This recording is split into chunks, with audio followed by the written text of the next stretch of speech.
Hi friends, welcome to Deepika reviews. మేఘ సందేశం upcoming ఎపిసోడ్లో ఏం జరగబోతుందో తెలుసుకోవాలనుకుంటున్నారా? అయితే ఛానల్ను సబ్స్క్రైబ్ చేసుకొని సపోర్ట్ చేయడం మర్చిపోకండి.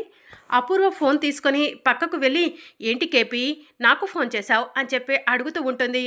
మీతో అర్జెంటుగా ఒక డీల్ గురించి మాట్లాడాలి, నేను చెప్పిన దగ్గరకు రండి అని చెప్పి కృష్ణప్రసాద్ అంటాడు. నేను రాను కేపీ అని చెప్పి అపూర్వ అంటూ ఉంటుంది.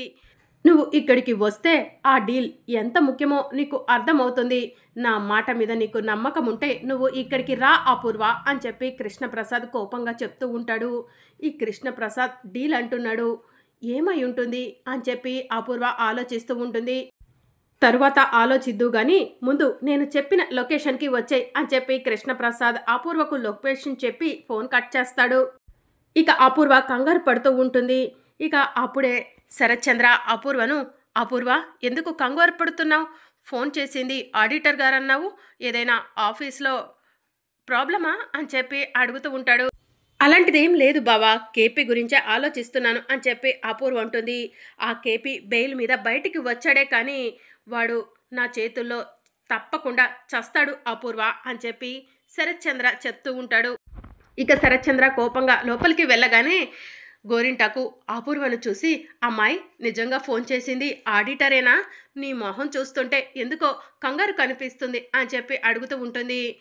ఫోన్ చేసింది ఆడిటర్ కాదు పిన్ని, ఆ కేపీ అని చెప్పి అపూర్వ అంటుంది. కేపీ నీకెందుకు ఫోన్ చేశాడమ్మాయి అని గోరింటాకు అడుగుతూ ఉంటుంది. ఏదో డీల్ కుదుర్చుకుందాం, నువ్వు నేను చెప్పిన లొకేషన్కి రా అంటున్నాడు అని చెప్పి అపూర్వ చెప్తూ ఉంటుంది. డీలా ఏమై ఉంటుంది అమ్మాయి? శోభచంద్ర చావు గురించి అతనికి తెలిసిందంతా మర్చిపోతాను. ఇక ఈ ప్రస్తావన శరత్చంద్ర గారి దగ్గర తీసుకురాను. ఇన్ని రోజులు నేను చెప్పిందంతా అబద్ధం, నాకు కావలసినంత డబ్బు ఇస్తే ఇలా చెప్తానని డీల్ కుదుర్చుకోవాలనుకుంటున్నాడేమోనమ్మాయి, వెళ్ళు అని చెప్పి గోరింటకు చెప్తూ ఉంటుంది. అంతే అంటావా పిన్ని అని చెప్పి అపూర్వ అడుగుతూ ఉంటే, అంతే అమ్మాయి అని గోరింటకు చెప్తూ ఉంటే, సరే పిన్ని ఇప్పుడే బయలుదేరతాను అని చెప్పి అపూర్వ అక్కడి నుంచి వెళ్ళిపోతుంది. ఇక అప్పుడే శరత్చంద్ర రూమ్లో నుంచి బయటకు వచ్చి అపూర్వ అపూర్వ అని చెప్పి పిలుస్తూ ఉంటాడు. ఏంటి అల్లుడు గారు అని గోరింటకు అడుగుతూ ఉంటుంది. మీ అమ్మాయి అపూర్వ ఎక్కడా అని చెప్పి శరత్చంద్ర అడుగుతూ ఉంటాడు. అమ్మాయి అమ్మాయి అని చెప్పి గోరింటకు టెన్షన్ పడుతూ ఉంటుంది. మిమ్మల్ని అడుగుతుంది, అపూర్వ ఎక్కడా అని శరత్చంద్ర అడుగుతూ ఉంటాడు. చెప్తాను అల్లుడు గారు, అమ్మాయికి కేపీ ఫోన్ చేశాడు. కేపీ ఎక్కడో కొండ మీదకి రమ్మంటే ఇప్పుడే అమ్మాయి వెళ్ళింది అని చెప్పి గోరింటకు చెప్తూ ఉంటుంది.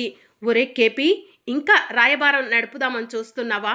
నిన్ను వదిలిపెట్టనురా, నువ్వు రమ్మన్న చోటుకే నేను వస్తున్నాను అని చెప్పి శరత్చంద్ర గన్ను తీసుకొని బయలుదేరతాడు.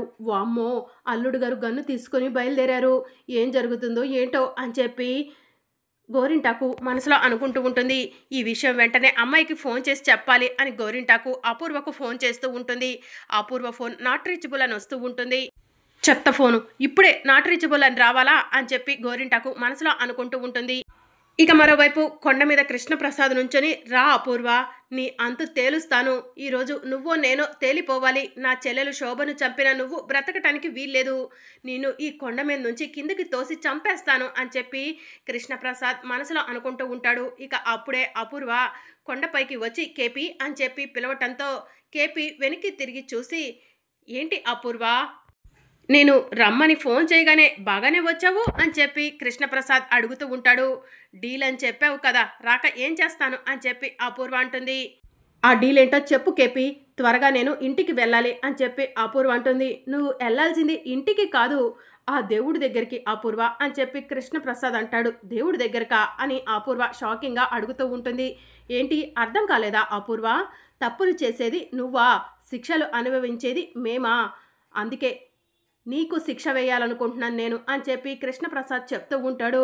నాకు నువ్వు శిక్ష వేస్తావా అని చెప్పి అపూర్వ అడుగుతూ ఉంటుంది. నీకు అంత సీన్ లేదు కేపీ అని అపూర్వ అంటూ ఉంటే, నాకు సీన్ లేదా? నిన్ను ఏదైనా చేస్తే నువ్వు వెంటనే శారదను గగన్ను ఏదో ఒకటి చెయ్యాలని ప్రయత్నం చేస్తూ ఉంటావు. అందుకే నా శారదకు గగన్కి ఎలాంటి ప్రమాదం లేకుండా నీకు శాశ్వతంగా చెక్ పెట్టేయాలనుకుంటున్నాను అపూర్వ అని చెప్పి కృష్ణప్రసాద్ చెప్తూ ఉంటాడు. ఏమో, ఆ గగన్ శారదను ఏమైనా చెయ్యొచ్చు, నువ్వు నాకు శాశ్వతంగా చెక్ పెట్టేయలేవు. కేపీ అని చెప్పి అపూర్వ అంటుంది. పెడతానో లేదో చూద్దువు గాని అపూర్వ అని చెప్పి కృష్ణప్రసాద్ కత్తి బయటికి తీస్తాడు. కేపీ, ఇది కరెక్ట్ కాదు. నువ్వు నాతో ఏదో డీల్ మాట్లాడదామని పిలిచి కత్తి తీస్తున్నావేంటి అని అపూర్వ అడుగుతూ ఉంటుంది. మరి ఏం చెయ్యాలి? నీ కాళ్ళ మీద పడి నన్ను క్షమించమని అడగాలా అని చెప్పి కృష్ణప్రసాద్ అడుగుతూ ఉంటాడు. అదే కనుక చేస్తే నీకు కావలసినంత డబ్బు ఇస్తాను కేపీ అని చెప్పి అపూర్వ అంటుంది. డబ్బుకి కక్కుర్తి పడే మనస్తత్వం నాది కాదు. నేను కావాలనుకుంటే నా భార్య శారదా గగన్ నాకు ఎంతైనా డబ్బిస్తారు. నువ్వు ఆ రోజు కూడా నన్ను మోసం చేసి నాకు మీరాకి పెళ్లి చేశావు. నా చెల్లెలు శోభను నా చేతులతో చంపేలా చేశావు. నమ్మక ద్రోహివి నువ్వు. అలాంటి నమ్మక ద్రోహి నువ్వు బ్రతకటానికి వీల్లేదు అని చెప్పి కృష్ణప్రసాద్ కత్తి తీసుకొని అపూర్వను పొడవబోతూ ఉండగా అపూర్వ కృష్ణప్రసాద్ని పక్కకు నెట్టేసి పారిపోతూ ఉంటుంది. ఎక్కడికి పారిపోలేవు అపూర్వ. ఇక్కడ ఎవ్వరూ కూడా కనిపించరు. అంత సీక్రెట్ ప్లేస్కి నిన్ను రమ్మన్నాను. కాసేపట్లో నువ్వు శవమైపోతావు అపూర్వ అని చెప్పి కృష్ణప్రసాద్ అంటాడు. వద్దు కేపీ, వద్దు ప్లీజ్, నీ కాళ్ళు పట్టుకుంటాను, నన్ను వదిలిపెట్టు అని చెప్పి అపూర్వ అంటుంది. నా చెల్లెలు శోభను చంపావు, నన్ను జైలు పాలు చేశావు, నా కొడుకు గగన్కి భూమికి సంతోషం లేకుండా చేశావు, నిన్ను వదిలిపెట్టను అని చెప్పి కృష్ణప్రసాద్ కత్తి తీసుకొని అపూర్వ వెనక పడుతూ ఉంటాడు. ఇక అప్పుడే శరత్చంద్ర వస్తాడు. ఏయ్ కేపీ, అపూర్వని వదిలిపెట్టు అని చెప్పి గట్టిగా అరుస్తూ ఉంటాడు. ఇక అప్పుడే అపూర్వ కృష్ణప్రసాద్ చేతికి చిక్కుతుంది. ఇక కృష్ణప్రసాద్ అపూర్వ గొంతుపై కత్తి పెట్టి, శరత్చంద్ర గారు, నేను చెప్పినా కూడా మీరు నమ్మలేదు కదా. ఈ అపూర్వనే నా చెల్లెలు శోభను చంపింది. అందుకే దీన్ని కూడా నా చెల్లెలు శోభ దగ్గరికే పంపించేస్తున్నాను అని చెప్పి కృష్ణప్రసాద్ అంటాడు. మర్యాదగా అపూర్వను వదులుతావా, షూట్ చేయమంటావా కేపీ అని చెప్పి శరత్చంద్ర అడుగుతూ ఉంటాడు. మీరు ఏం చేసినా పర్వాలేదు, నేను మాత్రం ఈ అపూర్వను చంపేస్తాను అని చెప్పి కృష్ణప్రసాద్ అపూర్వ గొంతు కోయబోతూ ఉండగా శరత్చంద్ర షూట్ చేస్తాడు. ఇక దాంతో బుల్లెట్ వెళ్ళి కృష్ణప్రసాద్కి తగులుతుంది.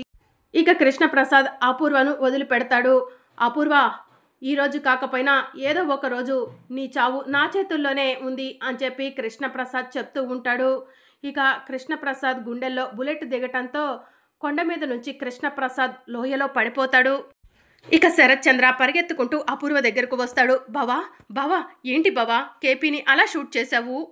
కేపీ లోయలో పడిపోయాడు బావా అని చెప్పి అపూర్వ అంటుంది.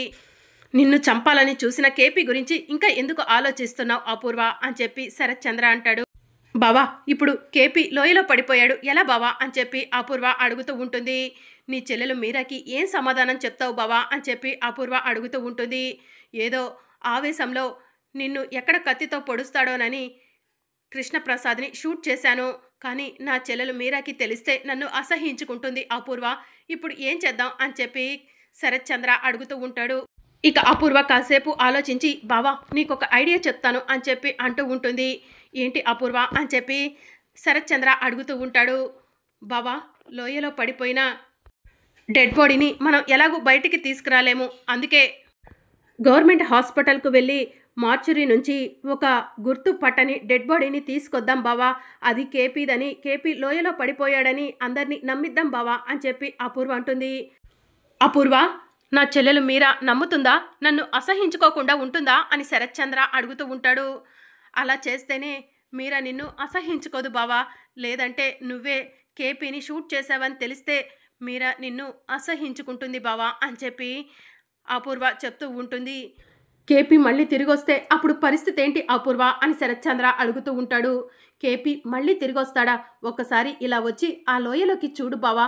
ఆ లోయ ఎంత లోతుగా ఉందో తెలుస్తుంది. ఆ లోయలో పడ్డవాళ్ళు ఎవరైనా బ్రతుకుతారా అని చెప్పి అపూర్వ అంటుంది.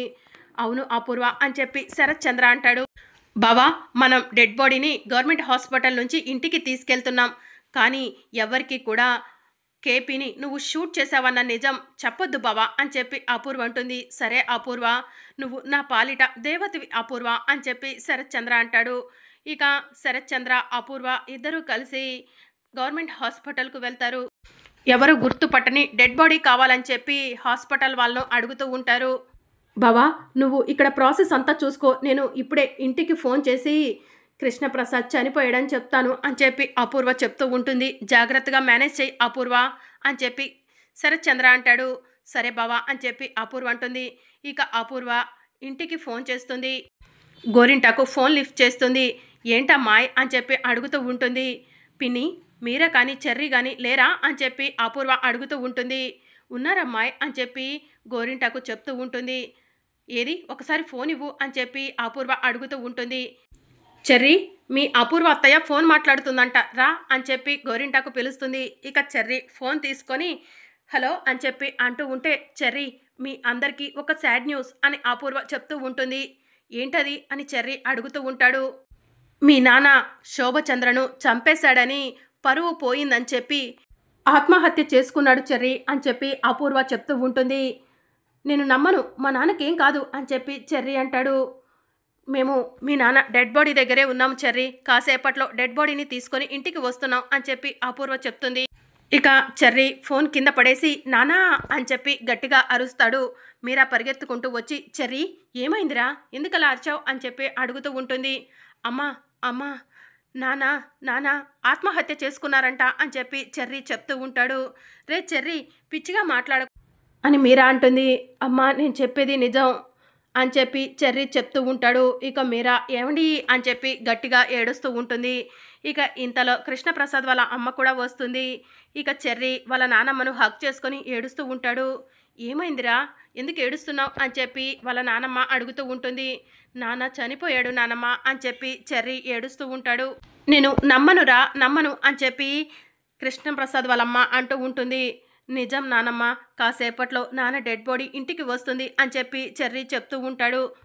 ఇక బామ్మ కూడా అక్కడే కుప్పకూలి ఏడుస్తూ ఉంటుంది. కాసేపటి తర్వాత కృష్ణప్రసాద్ వాళ్ళమ్మ శారదకు ఫోన్ చేస్తుంది.